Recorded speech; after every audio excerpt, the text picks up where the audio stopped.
এখন এই European union, America সবাই একদম 100% শিওর যে বাংলাদেশের নির্বাচন হবে না, এবং এটা নাকি গতকাল সকাল 10টায় মিটিং হয়েছে ওদের। কাকতালীয় ভাবে 10টায় এই মিটিং হয়েছে, 12টার পর থেকে শুরু হয়েছে হাদি হত্যার বিচার এই মুহূর্তে আজকে এখন করতে হবে। এই নিয়ে গন্ডগোল চলতেছে, তো আজকে তো এখন তো একদম পুরো রাত। তাইলে এখন আপনারা বুঝেন যে এইটা কি এইভাবে হচ্ছে কিনা, যে ওরা জানে নির্বাচন হবে না, ইউনুস নিজেই কি এই কাহিনী করাচ্ছে কিনা। করাইতে পারে ইউনুস এবং ইন্টারিম গভর্নমেন্ট যে এটা করাইতে পারে, এটা আমার কাছে মনে হয় সত্য। তার কারণ হচ্ছে কি জানেন, এই ছেলে পেলে যা আছে এদের সবাই কিন্তু ইউনুসই এতদিন পাইলা পয়সা বড় করছে। ইউনুসের নিয়োগদাতা এরাই আজকে এই আন্দোলনে নামছে। তো এটা তো হয়তো ইউনুস নিজেই পয়সা ব্যয় করে, সরকারের পয়সা ব্যয় করে এরাই নামাইছে, নামাই আসেন যান এটা মারামারি করেন, যাতে একটা দেখানো যায়। রাশেদ হায়দার ভাই, ইউনুস, ডক্টর ইউনুস পয়সা ব্যয়ের প্রশ্ন কেন? ওরা তো ডক্টর ইউনুসেরই সরকারেরই অংশ। এই ইনকিলাব মঞ্চ বলেন, আপনি বিরোধী আন্দোলন, এনসিপি, মাসুদ ভাই ওইটা আছে আপনার, এই এরা সব তাদেরই অংশ। মেটিকুলাস ডিজাইনের কথা বলছে এখন না, এটা ওদের যে আওয়ামী লীগকে নিষিদ্ধ করার সময় তো এইরকম সেইখানে এই ঠান্ডা পানির ব্যবস্থা করা হয়েছিল। আবার শিক্ষকরা যখন আন্দোলন করছিল তাদেরকে বেদম পিটানো হয়েছে। এখন পে স্কেলের দাবিতে যারা আন্দোলন করতেছে তাদেরকেও পিটানো হচ্ছে। একটা ভয়াবহ পরিস্থিতি।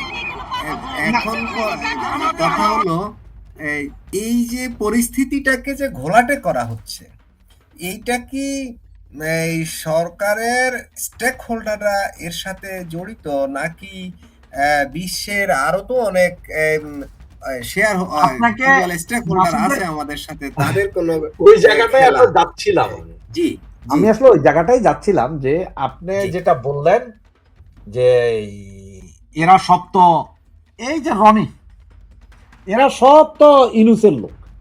এখন আমি যেটা বলতে চাচ্ছি যে আমি বললাম যে পয়সা করি কেন খরচ করতে হবে জানেন, এটা মারামারি, আগুন জ্বালানো, এগুলো করতে হলে বস্তি থেকে পোলাপাইন ভাড়া করে আনতে হয়। এগুলোর জন্য আলাদা স্পেশালিস্ট আছে, এটার জন্য পয়সা দিতে হয়, এর জন্য পয়সা দিতে হয়। তো এই পয়সা দিয়েই তারা এদের আনতেছে, আইনা তারা এই কাজটা করতে। এই যে আজকে সারাদিনে ইট পাটকেল মারামারি ধরাধরি যা হয়েছে, এগুলো কিন্তু ম্যাক্সিমাম একটু খেয়াল করেন সব বস্তির পোলাপাইনি শুরু করছে, এরপরে পুলিশ অ্যাকশনে নামছে। তাহলে পয়সা খরচের ব্যাপার আছে। আর ইউনুস পয়সা খরচ করে হলে এই আন্দোলনটাকে জিয়ে রাখবে, যাতে বলা যায় যে দেশের পরিস্থিতি খারাপ, বাবারে নির্বাচন হবে না, এই মুহূর্তে নির্বাচন দিলে জানমালের ক্ষয়ক্ষতি হইতে পারে, কারফিউ জারি করে রাখতে পারে।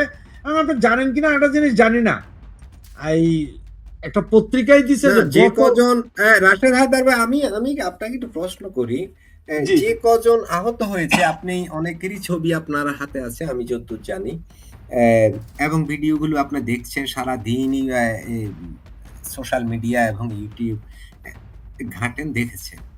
সেখানে যে মানুষগুলোকে দেখা যাচ্ছে হাইলাইটেড, এরা কি ইনকিলাব মঞ্চের লোক? না, এই যে এই ছেলেটার এই ছেলেটার কথা বললেন, রনির কথা, রনি কি ইনকিলাব মঞ্চের লোক? ইনকিলাব মঞ্চের ব্যানারে কাজটা হচ্ছে, তার ভিতরে দেখা যাচ্ছে ওই যে আম্মার ওই যে ছেলেটা রাজশাহী বিশ্ববিদ্যালয়ের জিএস, সে কি ইনকিলাব মঞ্চের লোক? তো তাকেও তো সেখানে নেতৃত্ব স্থানীয় পর্যায়ে দেখা গেছে। এই যে এখানে একটা ভিডিও আছে, ভিডিওতে দেখা যায়, আমি ভিডিওটা যদি এই ভিডিও ঠিক এই জায়গাটায় ওই যে গাড়িটা আছে না, গাড়ির এইখানে সে অবস্থান করছে। সে গাড়িতে গিয়ে ওই গাড়িতে যে ওরা জল কামান দিয়ে পানি নিক্ষেপ করছে, ওদেরকে সম্ভবত কিছু একটা বলছে। সে ওইখানে, সে ভিডিওর শুরুতেই ছিল, আমি ওই শুরুর অংশটা রেকর্ড করতে পারিনি, আমি এইখানে গেল। তাহলে দেখা গেল যে তাহলে কারা লিডিং দিচ্ছে এইখানে ইনকিলাব মঞ্চটা? এখানে আপনি একটু খেয়াল করেন, যেমন এই যে 24 জুলাই আগস্টের যে আন্দোলন, সেখানে আনলো কাদেরকে, নাহিদ, হাসনাত, তারপরে আপনার সার্জিস, পাটোয়ারি, এদের কাউকে কি আপনারা আগে চিনতেন? 2-4-5 বছর আগে নাসিরউদ্দিন পাটোয়ারি আজকের প্রোগ্রামেও তো আছে, আজকের এই আন্দোলনের এখানেও তো নাসিরউদ্দিন পাটোয়ারি বিকেলে অনেক লোক নিয়ে এসে এই যমুনা না না, অভিমুখে রওনা দিয়েছিল, সেটাই পুলিশ আপনাকে তাকে বলছি, ব্যারিকেডে এটাই আটকিয়ে আপনাকে দিয়েছিল। বুঝাইতে ঠিক চাচ্ছি আমি। এই ভিডিওটাতে আছে সেটা, এই ভিডিওটাতে তার সেই ইয়েটাও কিন্তু আছে। এখন কথা হলো এখানে কি শুধুই কি ইনকিলাব মঞ্চ, জামাতে ইসলাম বা যদি কালকে আমরা না না, শাহবাগে, আপনি আজকে তো রাত্রে একরকম যুদ্ধ চলছে শাহবাগে, বলা যায় জাসিদ একরকম ভাই, যুদ্ধ, আপনাকে লোকালি বলতে ছোটখাটো চাচ্ছি আমি হলেও ওইটাই, বিশাল যে আপনি এই যে 24-এর আন্দোলনে যেমন এই যে আনসিন এই 10-12 জনকে মেটিকুলাস ডিজাইনলি উঠায় আনা হয়েছে, আজকে নির্বাচন বর্জনের জন্য ঠিক এই ছেলেগুলোর আবার কাজে লাগানো হচ্ছে। এখন দেখেন, আজকের পত্রিকা আমি আপনাকে একটা লিঙ্ক দিয়েছি, আপনি যদি পারেন শেয়ার করেন, শেয়ার করতে পারলে হয়তো দেখবে, পাবলিক তো বুঝতে পারবে কাহিনীটা কি হয়েছে। সেটা হচ্ছে যে আপনার গতকালকে নাকি অনেক জায়গায় ভোটের ব্যালট বাক্স পুড়িয়ে ফেলছে, এটা আজকে একটা পত্রিকার ফটোকার্ড। এর পরের এখন যে অবস্থান, এই যে ক্ষমতায় চট্টগ্রাম, কুমিল্লা, রংপুর, বগুড়া, বরিশাল, যশোর, খুলনা, কক্সবাজার, সিলেট, ঘাটাইল, সাভার এরিয়ার 84টি কেন্দ্রের ভোট 5ই ফেব্রুয়ারি রাতে সম্পন্ন, মানে গতকালকেই সম্পন্ন হয়ে গেছে। ওরা লেখছে যে গতকাল রাতে কে কে ভোট দিয়েছে। দেখেন, এগুলার একদিকে চলতেছে, একদিকে এই আন্দোলন এই মুহূর্তে না, এগুলার নির্ভরযোগ্যতা কতখানি, যে ব্যালট তো এখনো কেন্দ্রে যাবে না, এখন ব্যালট তো যাবে আগের দিন রাতে। আপনি বা আমি বললাম ভাই, নির্ভরযোগ্যতা কতখানি আপনি আর আমি বলতেছি। ব্যালট পেপার বানানো হয়নি, আপনারা কে বলবেন? ব্যালট পেপার ছাপা শেষ তো আর অনেক আগে। এটা নির্বাচন যেদিন প্রার্থী তালিকার ফাইনাল হয়েছে তার থেকে 3 দিন 72 ঘন্টার মধ্যে ব্যালট পেপার ছাপা হয়ে গেছে। ব্যালট পেপারে কোনটা কিভাবে থাকবে, এই কি ছাপাবে, ওই জিনিসটা আগেই হয়তো দেখেন গা নীলক্ষেতে গেছে গা, নীলক্ষেত থেকে ব্যালট পেপার ছেপে ভরে ফেলাইছে জামাত ইসলাম। এবং আপনি আজকে যাদের এই যে রনি নিজে জামাতের ছেলে, আম্বার জামাতের ছেলে, এ সবই জামাতের পোলাপাইন। এরা এখন বুঝতেছে যে নির্বাচনে যদি জামাত যদি একক সংখ্যাগরিষ্ঠ মানে 200 আসন নিয়ে না আসতে পারে, এত কিছু করার পরে এই নির্বাচনের দরকার নাই, জামাত তো ক্ষমতায় আছে, ভালোই আছে। এই জন্যই ইউনুস, আর এখানে মূল কথা হচ্ছে ইউনুস ক্ষমতায় থাকবে। দেখেন, গতকাল আপনি বলছেন, এর আগে আপনি বেশ কয়েকবার বলছেন যে যত যাই কিছু ইউনুস সাহেব ক্ষমতায় থাকার জন্য, আরো বছরখানেক থাকার জন্য এই চেষ্টা। এখন উনি চাইতেছে যে একটা জাতীয় সরকারের আদলে কিছু একটা কইরা সবাই থাকবেন, আপনারা মন্ত্রী মিনিস্টার হইতে পারবেন না, মন্ত্রী মিনিস্টার হবে ইউনুসীয় বাহিনী, মানে ডক্টর ইউনুস প্রধানমন্ত্রী, বাকিরা থাকবে এইভাবে, রাষ্ট্রপতি একজন চেঞ্জ করবে, ওনারা 2-3 বছর এভাবে থাকার জন্য। তো এই আন্দোলন এইগুলোর কারণ কি এই মুহূর্তে? এখন তো নির্বাচনী আবহাওয়া থাকার কথা, মানুষের মধ্যে তো নির্বাচন নিয়ে একটা যুদ্ধান্তি ভাব থাকার কথা। এই সময় এরা কারা, এবং ওখানে কেন সব সময় জামাতের এই চিহ্নিত ছেলেপেলেগুলোর চেহারা দেখা যায় বলেন আপনি? এগুলো সব জামাতের ইনভেস্ট আছে, জামাতের ছেলেপেলে আছে, জামাতের ইনভেস্ট আছে, ইউনুসের চাহিদা আছে। ওই যে নির্বাচনে তো বানচাল করার একটা চেষ্টা, বানচাল করার চেষ্টা মানে কি, ওরা চাইতে যে নির্বাচনটা না হোক, এবং আমার ধারণা সেটা আপনি 2-1 দিনের ভিতরে আপনি বুঝে যাবেন যে নির্বাচন হবে না, হয়তো ডিক্লেয়ারে দিয়ে দিতে পারে সরকার। কারণ ওরা যে সরকার তো যেহেতু তফসিল ঘোষণা করেছে, একটা কস্ট তো তাকে দিতে হবে, যে কি কারণে পেছাবে। এটাই তো কস্ট তৈরি, এইটাই কস্ট তৈরি হচ্ছে না এখন। এটাকেই কজ হিসাবে দেখাতে পারে, এই আশঙ্কা করছেন আপনি? জি জি, যেমন ধরেন 2 জন ছেলে নাকি গুলিবিদ্ধ, এখন এমনও তো হইতে পারে যে আজকে রাতের ভিতরে রনিরে বালিশ চাপা দিয়ে মাইরা ফেলাবে, পরে বলবো যে গুলিবিদ্ধ হইয়া উনি মারা গিয়েছেন। না, ওই যে গুলিবিদ্ধের কথা আমরা সোশ্যাল মিডিয়ায় দেখেছি, পরে শুনেছি আমাদের সরকারের পক্ষ থেকে একটা বিবৃতি দেয়া হয়েছে যে ওটা ভুয়া তথ্য প্রচার করা হয়েছিল। যাই হোক, আমরা শুধু জানি, তবে আহতের সংখ্যা যে আছে বেশ কিছু, এটা বোঝা গেছে, এবং রাতে আহতের পরিমাণ আরো অনেক বেড়েছে, যেটা আমরা দেখেছি। সেটা আপনার অনেকেই আহত হয়েছেন, এবং যারা হাইলাইটেড মানে যাদেরকে সবাই চিনে, সারা বাংলাদেশ চিনে জুলাই আন্দোলনের সুবাদে, এদের মধ্যে অনেকেই আহত হয়েছেন। এবং ওই যে ডাকসুর যে এক নেত্রী, কি নাম যেন, ইনকিলাব মঞ্চেরই সে, কি যেন, নির্বাচিত প্রতিনিধি ডাকসুর, যিনি ওই যে মির্জা আব্বাস সাহেবের সাথে হাসপাতালে তর্ক করেছিলেন, মনে আছে আপনার নিশ্চয়? সেও জি। আহত হয়েছে, সেও অনেকটা কি বলে শ্লীলতাহানির পর্যায়ে চলে গেছে। তার একটা ভিডিও আমি দেখেছি, আমার হাতে ভিডিওটা আমি রেকর্ড করিনি, আমি একটা ভিডিও দেখেছি। যাই হোক, তো এই যে পরিস্থিতিটা কি আপনার কাছে কি মনে হয় যে খুব সুপরিকল্পিতভাবে এটা করা হচ্ছে? এটা মাসুদ ভাই অবশ্যই পরিকল্পিতভাবে। আপনাকে কি প্রথমেই আমি শুরুতে বললাম যে আমার ফ্রেন্ড আমাকে খবর দিয়েছে গতকাল সকাল 10টায় ইউরোপীয় ইউনিয়ন এবং আমেরিকার কূটনীতিকের একটা বৈঠক, জুম মিটিং করছে। ওরা বলছে যে এই নির্বাচন হবে না, ওখানকার গোপন খবর এটা। আর ঠিক এরপরে মানে 4 ঘন্টা বা 5 ঘন্টার ভেতরে হঠাৎ করে যমুনা ঘেরাওয়ের কর্মসূচি, আগে ছিল না। এবং আপনার সবচেয়ে মজার বিষয় কি দেখেন, আজকে সাংবাদিক সম্মেলন দেখছেন হয়তো আপনি, আপনি দেখছেন কিনা জানি না, যে আম্বার ফাম্বার সহ ইনকিলাব 4 জন। মঞ্চের যে সাংবাদিক সম্মেলন ওটার কথা বলছেন? সেখানে কে আছে? মহিলাটা কে? হাদির ওয়াইফ। ওই মহিলাটা হচ্ছে হাদির ওয়াইফ। এইবার আপনি আসেন, আমাদের শরীয়ত বিধান মতে, ইসলাম শরীয়ত বিধান মতে বলে যে কোনো মহিলার যদি স্বামী মৃত্যুবরণ করে তাহলে উনি 40 দিন ইদ্যত পালন করিবেন। ঠিক আছে, 40 দিন মানে একটা। যাই হোক, রাষ্ট্র থাকবে, আমরা ওদিকে গেলাম না, ধর্মীয় না, না, আমি বিষয়গুলোতে গেলাম না। আমার একটু প্রশ্ন হলো আরেকটা, আমি বলি আপনাকে স্মরণ করাই দিই। না না, উনি ও ইদ্যতটা পালন স্বাধীন না করে উনি পরপুরুষের সাথে চলে গেলেন। রাশেদ হায়দার ভাই, আমরা ধর্মীয় বিষয় পলিটিক্যাল বিষয়ে থাকি। হাদির যে ভাই, যাকে কোথায় আমেরিকান এম্বাসিতে সরকার চাকরি দিয়েছেন, না, ব্রিটিশ আর এম্বাসি, ব্রিটিশ ব্রিটেনে বাংলাদেশ এম্বাসিতে, এম্বাসি। হ্যাঁ, আর হাদির বোনকে কত টাকা যেন দিয়েছে, এরকম 1 কথা কোটি টাকা। শুনেছি। ওর ওর ফ্যামিলিকে নাকি ওর ওয়াইফকে কি দিয়েছে আমি কিন্তু সেটা জানি না, হয়তো তাকেও কিছু দিয়ে থাকতে পারে। কিন্তু হাদির যে হত্যার যেই ঘটনাটা কারা ঘটালো সেটা তো সরকার এর মধ্যে চিহ্নিত করেছে, যে ওই যে এই ছাত্রলীগের সাবেক এক ছেলের কথা বলা হয়েছিল, হাদির সাথে ঘুরতো, সে করছে, তারপর ইন্ডিয়া দিয়ে পালিয়ে গেল, তারপর ওইখানে কি ওয়ার্ড কমিশনার আরো এরকম যুবলীগের অনেক লোকের নাম টাম দিয়ে তো একটা রিপোর্ট তৈরি হলো। এই রিপোর্টটা ইনকিলাব মঞ্চ সম্ভবত রিসিভ করছে না, তারা মনে করছে এই রিপোর্টটা ঠিক নেই, রিপোর্ট নতুন করে রিপোর্ট করতে হবে। কি ধরনের রিপোর্ট, অর্থাৎ এটা কি জেনারেটেড রিপোর্ট চায় তারা, নাকি নাকি এত কিছুর পরেও হঠাৎ করে এটা পরিকল্পিতভাবে নির্বাচনকে বাধাগ্রস্ত করার কৌশল, এইসবের ভিতরে কি জড়িয়ে আছে কিনা? দেখেন, এইটা তো ওরা প্রথম থেকেই মানে নেই।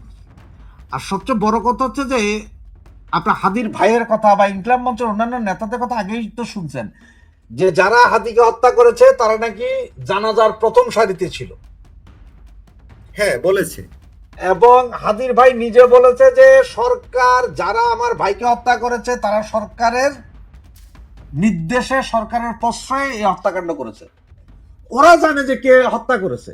এখন যতই আপনি আওয়ামী লীগ, ছাত্রলীগ, শেখ হাসিনার উপরে লাগাইতে পারেন, তাতে লাভ কি? না, ওরা তো এখন বলে না, ওরা যখন কিছু আর্থিক কিংবা চাকরির সুবিধা পেয়েছে তারা তো এখন কোনো কথা বলছে না, তবে হাদির ওয়াইফ এখন কথা বলছেন কিংবা তাকে দিয়ে বলানো হচ্ছে এরকম কিছু। আপনাকে তো আমি যখন একটা হয়তো কথা বা বলতে হতে পারে। চাইলাম তখন আপনি বললেন যে ইসলামের দিকে না যাইতে। আমি আপনাকে ইসলামের দিকে যাইতে বলি নাই, আমি আপনাকে শুধু কথাটার এটাই বলতে চাচ্ছিলাম যে একজন মহিলা, মুসলমান মহিলা ইদ্যত পালন না করে পরপুরুষের সাথে বৈশা আপনার প্রেস কনফারেন্স করতেছে, তার মানেটা কি?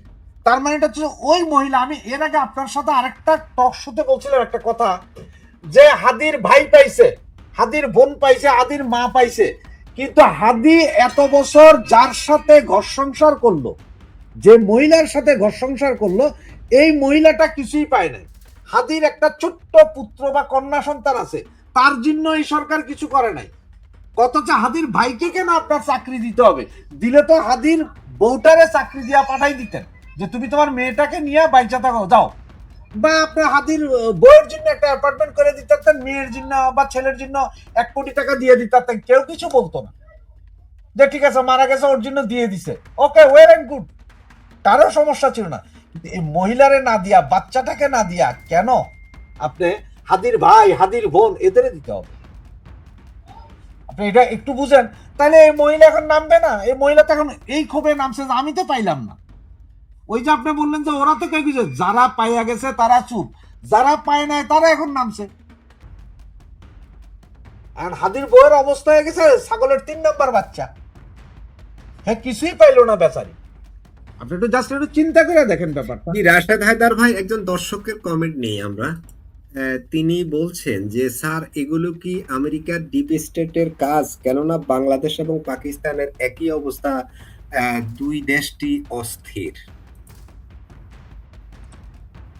আসলে ডিপ স্টেটের কাজ কি? ডিপ স্টেটের কাজ আগেই করে গেছে। গত 17 মাস ধরে কি বাংলাদেশে কি শান্তির বন্যা বচ্ছে? নদীতে কি আপনার ইয়ে যাচ্ছে, কি বলে, দুধের নহর, আর রাস্তার উপর দিয়ে কি সোনার বান যাইতেছে? 17 মাস ধরে তো দেশ অস্থির আছেই। এখন আর কি অস্থির করবে? এখন আর কোনো অস্থির নাই। অস্থির কইরা ক্ষমতায় আসছে, এখন এই অস্থিরতাকে আরেকটু চাঙ্গা কইরা আরো 2-4 বছর ক্ষমতায় থাকার একটা নীল নকশা 2029 সাল পর্যন্ত। জি রাশেদ হায়দার ভাই, আরেকটা খুবই ইম্পর্টেন্ট কমেন্ট আছে যেটা নিয়ে আমি কথা বলতে চেয়েছিলাম পরে। দর্শক বলছেন পে স্কেলের গ্যাজেট না দিলে ভোট বর্জনের ডাক দিয়েছে কর্মচারীরা। হ্যাঁ, এটা সত্য। তারা কিন্তু ভোট বর্জনের ডাক দিয়েছে। তারা বলেছে এই ভিডিওটাতেই, আমি ভিডিওটার একটা অংশে আছে, তারা ডিউটি করবে না। তারা বলে দিয়েছে যদি পে স্কেল না দেয়, তাদেরকে বাস্তবায়ন করে না দেয়, তারা ভোট বর্জন করবে। তো ওরা ভোট বর্জন করলে ভোটটা নিবে কে? ওরা তো সংখ্যায় অনেক, ওরাই তো ভোট নেয়। পরিস্থিতি কি কেমন জানি একটা হজবরল হয়ে যাচ্ছে আমার মনে। মানে কি এই পে স্কেল কেন? এখন তো সব দল সব মত সবাই বলতেছে, যত বাংলাদেশের এখন যত হাঁটুভাঙা বুদ্ধিজীবী আছে এরাও বলতেছে যে সারা বাংলাদেশের নির্বাচনী কেন্দ্রের প্রিজাইডিং অফিসার থেকে সবকিছু জামাতের দখল। জামাতে ইসলামী এদের ইনফ্লুয়েন্স করে নামাইছে যে তোরা একটা আন্দোলন কর। বারবার বলতেছি আপনাদেরকে যে আজকে যাদের সম্মুখ সারিতে সবগুলো জামাতের পোলা পায়। 2024-এর এই সহিংস আন্দোলনে যাদের সব জামাতের। এখন এটা তো ভাই জামাত করতেছে, জামাত এবং ইন্টিম, জামাত এনসিপি আর ইনুস, এরাই এটাকে দাঁড়া করাইছে। সুতরাং এইটা নিয়ে বারবার ঘুরে ফিরে এক জায়গায় আনার দরকার নেই। তো পে স্কেলের দাবিতে যারা নামছে তারাও জামাত, হাদির হত্যার বিচার না রাশেদ হায়দার ভাই, আমি রাশেদ হায়দার একটু থামাই।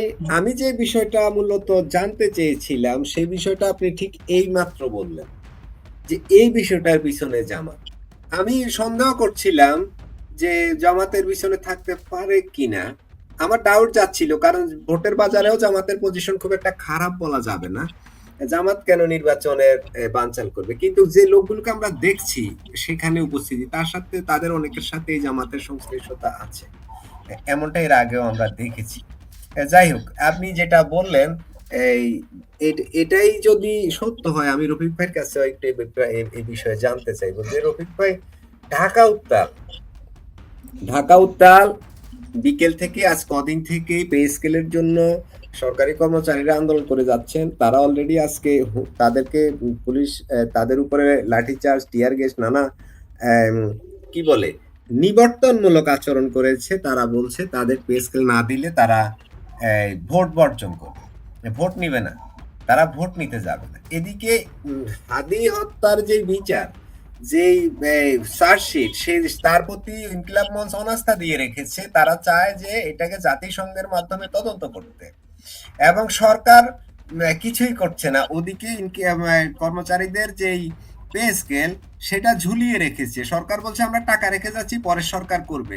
আপনি টাকা রেখে যান কেন? পরে কেন? আপনারা যে এত কিছু করতে পারছেন, আপনারা বাকিটা করে দেন। করেন, এটাও ঝুলে রাখছে। ওদেরকেও রাস্তায় নামানো হয়েছে এই কৌশলে। ওইদিকে ইনকিলাব মঞ্চেরও ওদের ওই দাবি জাতিসংঘের। এখন জাতিসংঘের বললেই তো, আর জাতিসংঘ কি এই ধরনের কাজ করে নাকি? রিকোয়েস্ট করলে তার রিকোয়েস্ট শুনবে কিনা, এগুলো নিয়ে জটিলতা আছে না রফিক ভাই?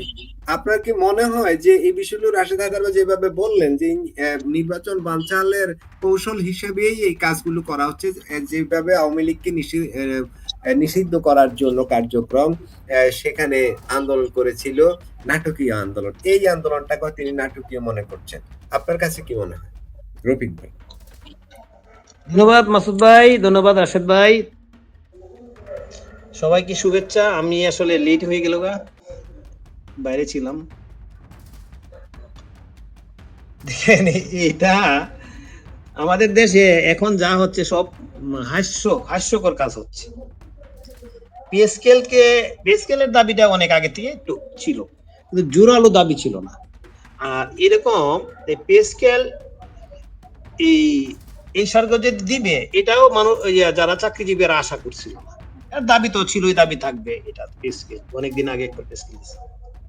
কিন্তু এই সরকার কি করছে, ওরা নিজেরা জানে যে আমরা ইলেকশন দিছি 12 তারিখ, 10 দিন আগে ওনারা পে স্কেলের যে কমিশনের রিপোর্ট কেন ওরা প্রকাশ করলো বলেন?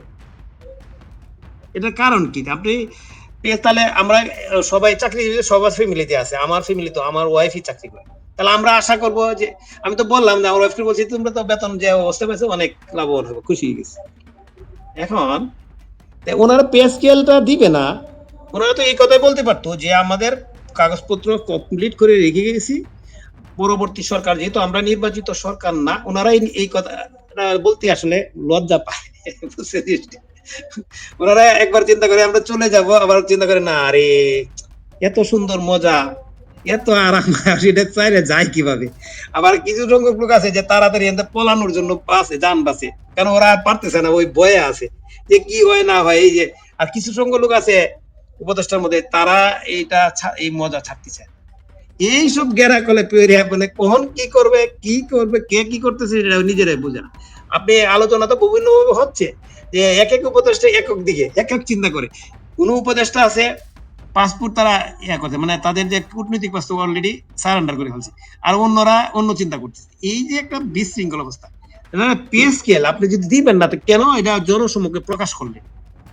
এটা রিপোর্টটা তাদের কমিশনে থাকবে, থাকার পরে তারা দাবি তো আছে, দাবি থাকবেই। এবং যারা এই চাকরিজীবীরা যারা ছিল, এরা আশা ছিল না যে এই পে স্কেলে এই জিনিসের সামনে আসবে।